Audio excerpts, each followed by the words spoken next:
This is 7th Generation Warfare, and I am your current host, John Nelson.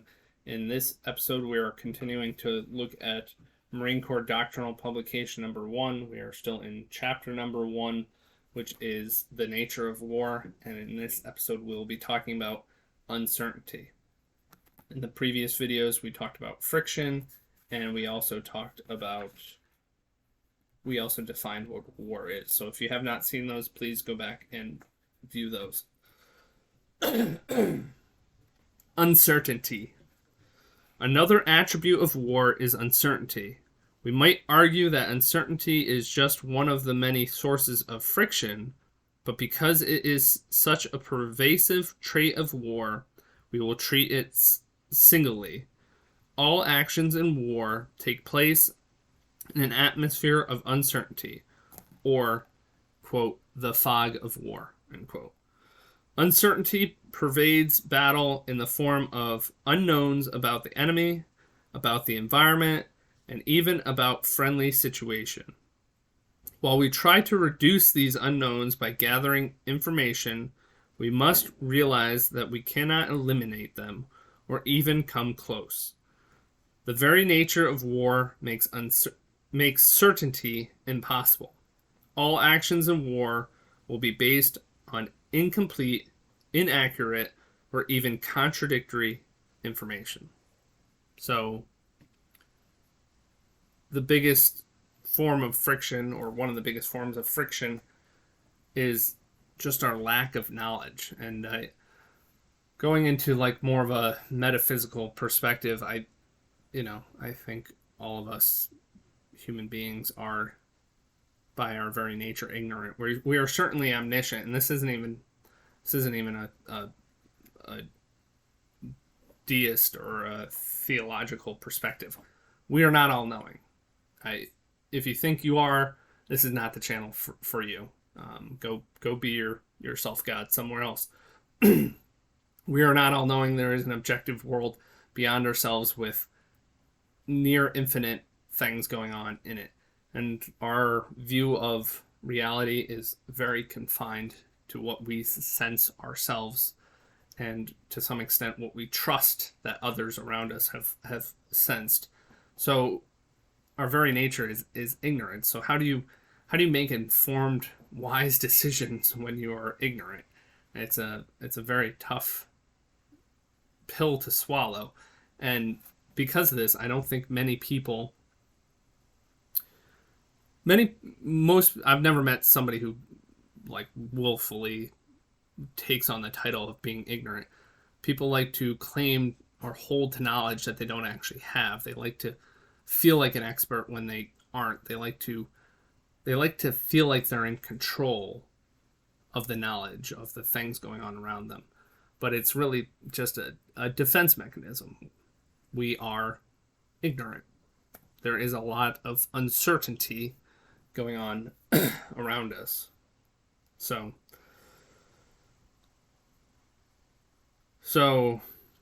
that's why certainty is impossible, and all the decisions we make, no matter how sure you think you are going to be based on incomplete, inaccurate, or even contradictory information. So back to it. War is intrinsically unpredictable. And to some extent, we can substitute life. When it's talking about war for purposes of 6th and 7th generation warfare, we can just substitute life in for the word war. So when it says war is intrinsically unpredictable, you could just think of it as saying life is intrinsically unpredictable. At best, we can hope to determine possibilities and probabilities. This implies certain standard of military judgment. What is possible and what is not? What is probable and what is not? By judging probability, we make an estimate of our enemy's design and act accordingly. Having said this, we realize that it is precisely those actions that seem improbable that often have the greatest impact on the outcome of war. So it's just about probabilities. What is the likelihood? Even if you think you're sure of something, do you still have a little bit of doubt? That's when it comes to the justice system, you need to find somebody guilty beyond a reasonable doubt. There could still be an unreasonable doubt. There could still be a little bit of doubt there, but beyond a reasonable doubt. And even if you sense something with your own eyes, well, have your eyes ever tricked you before? Have you ever thought you saw something that you didn't see? So even if you did sense it yourself, which is the highest form of knowledge, well, the evidence you collect as processed through your reasoning, you can always still be wrong. There can always still be opportunity for learning. Up until the day you die, you're going to be updating your mental software and developing better ways of seeing the world. So, and then it says, we realize precisely the actions that seem improbable that are often have the greatest impact on the outcome of war. So if you think, oh, there's no way the enemy could attack me there. Well, if they attack you there, they're probably going to kick your ass. That could be how you get defeated. So, and to the contrary, if you think there's no way we can overcome that obstacle, if you overcome that obstacle, you might have the greatest reward possible. So don't be uncertainty can go the other way too. Like, don't, just because something seems improbable doesn't mean you have to be certain it's not possible, if that makes sense.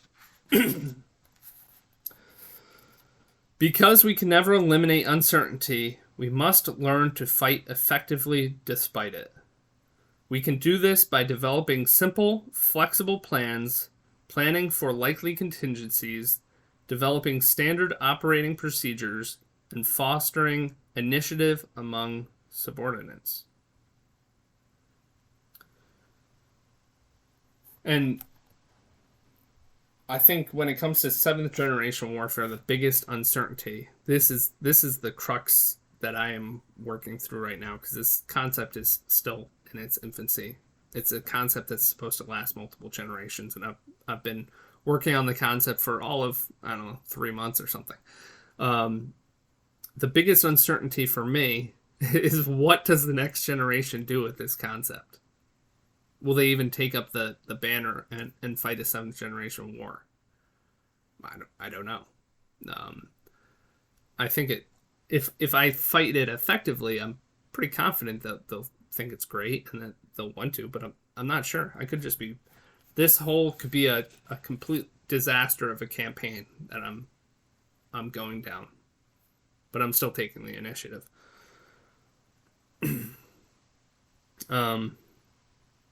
And I'm going to be flexible. I'm going to try and start off with it being simple, focusing on a core couple of things. Obviously parenting, working on that family anthology, and doing some other things. My plans will be flexible and they will adapt when my children become, parents themselves. My strategy for 7th generation warfare will adapt accordingly. Planning for likely contingencies, we'll be there's any number of things that could come up. There could be disastrous things that come up. I could die, my wife could die, a child could die, we could become broke or destitute in some way. The whole society could collapse. How do we fight our 7th generation warfare then? So I am giving thought to these things. A lot of them aren't that high a probability, so I'm not focusing too much on it, but nonetheless, as a good military commander, you can't be completely blindsided by things.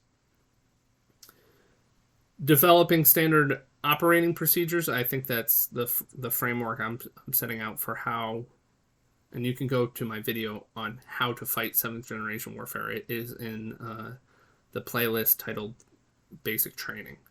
But I think that's kind of the standard operating procedures I'm starting off on. It could change. And fostering initiative among subordinates. So my children are too young at this point to have any concept of 7th generation warfare. I'm not even exposing them to the idea of war at all. But when time comes, you can bet your butt that I'll be dropping some hints that this is the way forward, but they probably won't get it until they are parents themselves, and that's okay. Back into it. One important source of uncertainty is the property known as non-linearity. Here, the term does not refer to formations on a battlefield, but describes systems in which causes the effects are disproportionate. Minor incidents or actions can have decisive effects. Outcomes of battles can hinge on the actions of a few individuals, and as Clausewitz observes, quote, issues can be decided by chance and incidents so minute as to figure in histories simply as anecdotes, end quote. So non-linearity, it's you think the trajectory is going to go in the way it's going.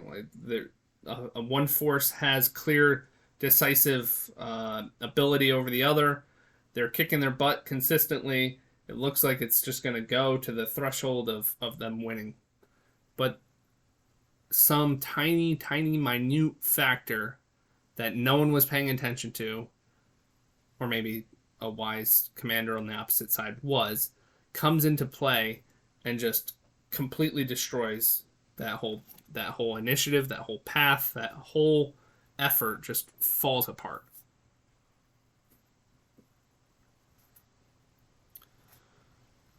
That's some serious uncertainty. And that's the kind of things I'm talking about, like a spouse dying or something. Or certainly even divorce, but hopefully you're really putting in the effort not to get divorced. It's still a possibility. Something like a traumatic car accident or something is less predictable, but that would be non-linearity, and that would completely destroy anything you're doing for your 7th generation warfare. If you're left with a bunch of kids, you're then in complete defense, probably. I don't know. I hope to never find out. If you do find out, I'd be more than willing to try and help you through in whatever way I can. But that's an example of non-linearity. And those are the uncertainties that come into the fog of war. I'm not trying to overburden you with possibilities.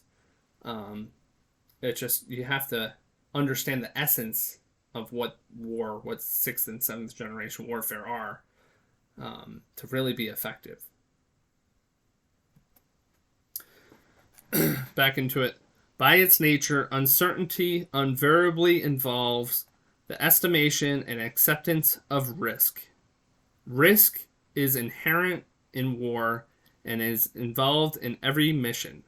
Risk is equally common to action and inaction. Risk may be related to gain, greater potential. Risk may be related to gain, greater potential. Gain often requires greater risk. Greater potential gain often requires greater risk. The practice of concentrating combat power towards the main effort necessitates the willingness to accept prudent risk elsewhere. However, we should clearly understand that the acceptance of risk does not equate to the imprudent willingness to gamble the entire likelihood of success on a single improbable event. So risk. Yeah, everything you do is going to have a risk associated. Everything there's a pro and con to everything you do. Putting putting effort into one thing is going to detract from another. For instance, if you're focusing on your career so you can make a lot of money, get out of debt, and provide a reasonable, successful economic environment for your family, in doing so, you're in trying to pursue that economic gain, you are neglecting the time with your children, and vice versa. If you're spending all the time thinking you need to focus entirely on one-on-one time with your children, you are neglecting the economic potential of going out, making money, or pursuing entrepreneurial interests, and your family is not going to be in a very good economic position. So it's the pros and cons of everything has a risk. And I mean, the risks get even more complicated. Of if you take a job because it seems like a great opportunity, there's always the risk you get fired. So part of uncertainty is the ungovernable element of chance. Chance is a universal characteristic of war and a continuous source of friction. Chance consists of turns of events that cannot reasonably be foreseen and over which we and our enemy have no control. The constant potential for chance to influence outcomes of war, combined with the inability to prevent chance from impacting our plans and actions, creates psychological friction. However, we should remember that chance favors neither belligerent exclusive. However, we should remember that chance favors neither belligerent exclusively. Consequently, we must review chance not only as a threat, but also as an opportunity which we must be ever ready to exploit. That's good stuff. Yeah, so there's chance. And I think that goes back to the metaphysics. I don't remember if I was talking about it in this one or the last one, about us being ignorant creatures. There's so much we don't know. So if we were omniscient, if we were gods, which we are not, then maybe chance would not be a thing, because we know everything before it happened. But we aren't, and there are some things beyond anyone's ability to comprehend or plan for. It could be in a battlefield scenario. It could just be a rock, on a roadway that pops a tire and disrupts the movement of a column, and therefore greatly halts the effort of the whole main effort of the battle. That's chance. There's no level of planning that you're going to be able to do to know that a rock could make you lose a battle. But that also goes to the point where they were talking about chance is not only a threat, but also an opportunity which we must be ever ready to exploit.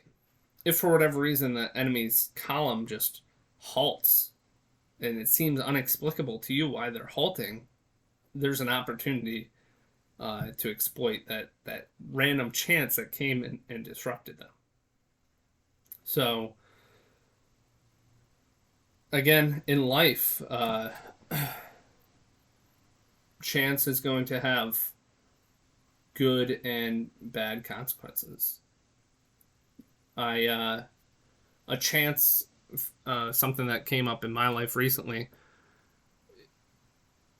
it's kind of chance, but I was also kind of talking about it, so I was in a sense manifesting it in a way. But the opportunity came to get basically a free greenhouse, which I installed in the back of my garage, and I halted all the other work I was doing on my house to take advantage of that random opportunity that I would have never seen coming. So that was a positive example of chance, and there's got to be plenty of examples of negative chance, that would come and disrupt your life or your seventh generation war. So I hope you are getting a sense of uncertainty. This was on uncertainty and just how much knowledge we don't have, and how things can come out of nowhere, to our detriment or to our positive effect. And that is the nature of war. That is also the nature of life. That is the nature of fighting a sixth generation warfare, fighting a seventh generation warfare, and just living life in general. So next episode we will talk about fluidity, and we will continue on Marine Corps Doctrinal Publication number 1. I hope you are enjoying. Please like, subscribe, and share. Really try to share. I really would like to expand the channel. So thank you for watching.